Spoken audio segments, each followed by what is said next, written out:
আমি মনে করি আমাদের সকলের স্বার্থে এই যে বিরোধী দল হোক আর সরকারি দল হোক, যে একজন মানুষের মানহানি করা, একজন মানুষের কুৎসরচনা করা, কুরুচিপূর্ণ কোনো বক্তব্য রাখা যায় না। ওই ওই ওই ওই ফেক আইডিগুলোর থেকে মাননীয় প্রধানমন্ত্রী মানে সহধর্মিণী, তার কন্যা, মাননীয় চিফ হুইপ, আমাদের তো নামাজের সময় হয়ে গেছে, একটু বসেন। হয়েছে তো, এই সকলের মধ্যে কুরুচিপূর্ণ কথা হয়েছে। মাননীয় স্পিকার, মাননীয় বিরোধী দলের সদস্য যে কথা বলেছেন সঠিক বলেছেন। সঠিক মানে আংশিক সঠিক, আংশিক এলোমেলো আছে। আংশিক সঠিক হলো যে প্রশ্ন উত্তর পর্বের এটা একটা প্রিভিলেজ সকল সদস্যের। কিন্তু মাননীয় স্পিকার, আপনি জানেন আমাদের মাননীয় বিরোধী দলীয় নেতা তিনি প্রপোজ করেছেন যে আমরা যেন 50 ঘন্টা আলোচনা করি রাষ্ট্রপতির ভাষণের পরে। তা এখন আপনি শুনতে পান না, আমার কথা শুনতে পাচ্ছেন নাকি মাননীয়? তো 50 ঘন্টা আলোচনা করলে 50 ঘন্টা আলোচনা করার মধ্যে এ যাবৎ আমাদের সব মিলিয়ে 12 ঘন্টা আলোচনা হয়েছে। কাজে বাকি সময়টা আলোচনা যদি আমরা করতে চাই, মাননীয় সদস্যবৃন্দ আলোচনা করবেন, মাননীয় বিরোধী দলীয় নেতার মূল্যবান বক্তব্য রাখবেন এবং মাননীয় সংসদ নেতা মূল্যবান বক্তব্য রাখবেন এবং অন্যান্য মন্ত্রীবর্গ বক্তব্য রাখবেন। সেই সব মিলিয়ে আমি হিসেব করে দেখি যে কোনোভাবেই আমরা যদি 30 তারিখে সংসদ শেষ করি তাহলে এই সময়ের মধ্যে সময় কভার করা যায় না। সেই কারণেই প্রশ্নোত্তর টেবিল করা হয়। কিন্তু এটা যদি মাননীয় সদস্যবৃন্দ চান যে আর রাত 10টার মধ্যে চলুক, তাহলে আমরা সংসদের এই প্রশ্নোত্তর টেবিল করতে চাই না। আমরা নিজেরাই অ্যাকাউন্টেবল, এটা গভর্নমেন্টের যে অ্যাকাউন্টেবল এবং সেটা আমরা নিশ্চিত করবেন সেটা আমরা চাই, আমরা আন্তরিকভাবেই চাই। কিন্তু এই সমস্যার কারণে আমরা এটা করতে পারছি না বলে আমরা দুঃখিত।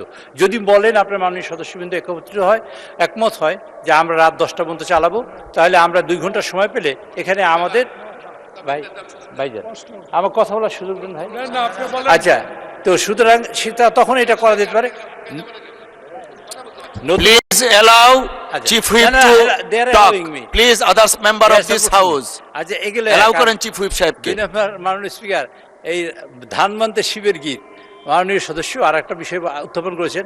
মাননীয় চিফ হুইপ, আমি এখানে খুব বলেছি যে 2-3টা টিভির কথা বলা হয়েছে, আর একটা 2টা হাঙ্গারের অর্ডার দিয়েছি, সবাইকে দাওয়াত করেছিলাম। এই বিষয়ে একটা কার্টুনের আকারে কোনো এক ব্যক্তিকে গ্রেপ্তার করা হয়েছে। মাননীয় স্পিকার, আমি জানি এটা উঠতে পারে সংসদে, এই জন্য আমি ফাইল নিয়ে এসেছি, আর এটা আমার টেলিফোন আছে। মাননীয় স্পিকার, আমি অনেকগুলা চিঠি দিয়েছি, জিডি এন্ট্রি করেছি, কোনো ব্যক্তির বিরুদ্ধে নয়। আমি নিজে মানে আমার দলের লোকেরা করেছে জিডি এন্ট্রি প্রত্যেকটা থানায়। জিডি এন্ট্রিটা করা হয়েছে এই জন্য আমি ফাইল নিয়ে এসেছি। জিডি এন্ট্রিটা হয়েছে 1/12-তে, আর 17/12 এবং 20/12-2025 জিডি এন্ট্রির টাইম এখানে আছে, এটা ফেসবুকে আছে, আমার ফেসবুকে আমি লিখে দিয়েছি। এই তারিখে আমার বিরুদ্ধে এবং আমার দলের বিরুদ্ধে, আমাদের নেতাদের বিরুদ্ধে অসংখ্য কুৎসরচনা হয়েছে, মিথ্যা এবং বিভ্রান্তিমূলক, অসম্মানমূলক, অসৌজন্যমূলক এবং কুরুচিপূর্ণ, এবং অনেক কথা বলা হয়েছে। বিশেষ করে আমাদের এখানে মন্ত্রীবর্গকে নিয়ে, তখন কেউ মন্ত্রী হয় না, এমপিও হয় না, এরকম সময়। তো আমরা এটা অনুপায় হয়ে আমরা বলেছি কতগুলো ফেক আইডি থেকে এগুলো করা হয়। তা আমি অনুপায় হয়ে তখন আমি ইলেকশন কমিশনে এসেছি, চিফ নির্বাচন কমিশনে দেখা করে তার কাছেও কাগজ দিয়েছি। সেটা জানুয়ারি মাসের 1 তারিখে, আমি জানুয়ারি মাসের 6 তারিখে কাগজ দিয়েছি, দিয়ে তারপর বলছি যে আপনারা এই সব ফেক আইডি থেকে যেসব প্রচার হয় তা বন্ধ করার চেষ্টা করুন। তো এইটা হয়েছে।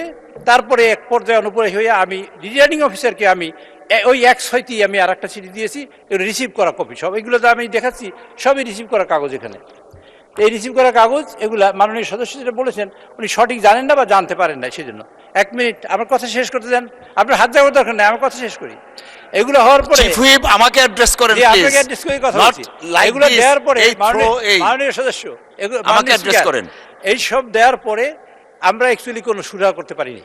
এটা আইন শৃঙ্খলা কমিটির মিটিংও আমরা বলেছি যে যারা ফেক আইডি দিয়ে এটা করে আপনারা তাদের বের করে তাদের শাস্তি আওতায় নিয়ে আসেন অথবা কোনো একটা ব্যবস্থা করেন। কিন্তু ফাইনালি নির্বাচনের আগে আমরা করতে পারি নাই। আমি তারপর গতকালকের আমি পত্রপত্রিকা দেখেছি যে এক ভদ্রকে গ্রেপ্তার করা হয়েছে কার্টুন আকার করে। মাননীয় স্পিকার, আমি আপনাকে দ্ব্যর্থহীন ভাষায় এবং পরিষ্কার করে বলতে চাই, কার্টুন আমার ব্যাপারে আঁকার কারণে কেউ যদি গ্রেপ্তার করা হয় তাকে ছেড়ে দেওয়ার জন্য আমি অনুরোধ জানাচ্ছি আপনার মাধ্যমে এই সংসদে।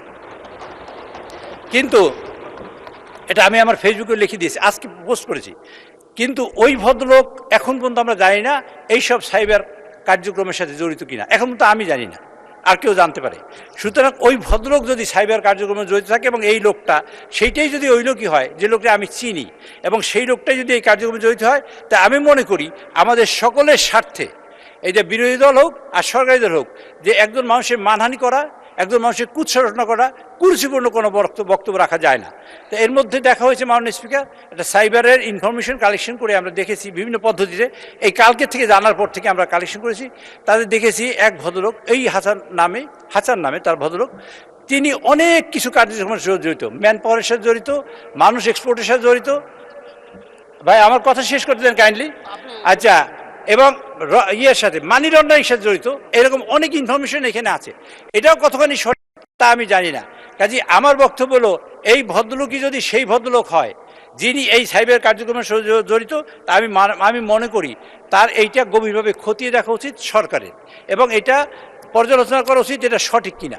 যদি সঠিক হয় আমি মনে করি সেটা আইনের আওতায় আনা উচিত, যদি সঠিক না হয় তার ব্যাপারে তার ব্যাপারে আমার কোনো অভিযোগ নেই। ধন্যবাদ মাননীয় চিফ হুইপ। মাননীয় স্পিকার, আরেকটু কথা শেষ করতে চাই। ওই ফেক আইডিগুলোর থেকে মাননীয় প্রধানমন্ত্রী মানে সহধর্মিণী, তার কন্যা, মাননীয় চিফ হুইপ, আমাদের তো নামাজের সময় হয়ে গেছে, একটু বসেন। হয়েছে তো, এই সকলের মধ্যে কুরুচিপূর্ণ কথা হয়েছে, যদি ওই সেই লোকটাই হয়, তাহলে আমি মনে করি মাননীয় স্পিকার এগুলা গভীরভাবে খতিয়ে দেখা দরকার, সরকারের স্বার্থে, বিরোধী দলের স্বার্থেও, সকলের স্বার্থে এবং দেশের স্বার্থে।